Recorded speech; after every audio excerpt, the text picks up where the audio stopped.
La peculiaridad que nos incluye esta figura es que nos incluye estas esquelas de rayos aquí pues para el efecto ahí de que Flash va corriendo, y la verdad creo que le quedaron muy bien al tío Todd, y hace que le dé pues un plus a la figura, hace que luzca mejor y que la tienes ahí posada, y sí creo que le da un plus a la figura, la verdad sí creo que la hace lucir mejor.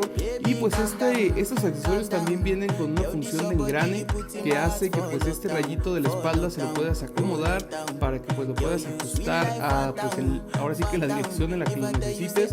Eso también creo que ayuda mucho a la hora de quererlo posar. Vean, aquí está esta función que les comentaba. Además pues son un plástico suave, no son un plástico rígido, por lo cual no hay riesgo de que se vayan a romper, así que pues también bien por eso. Sobre todo esta función de manecillas del reloj que trae este accesorio creo que ayuda mucho a la hora de quererlo posar. Y pues vean, ya tenemos aquí a nuestra figura de Flash al lado de la Liga de la Justicia, por lo menos así como va mi liga. Me falta Batman y Superman obviamente, pero pues ya lo tenemos aquí, y los invito a que en la caja de comentarios me digan qué les pareció esta figura.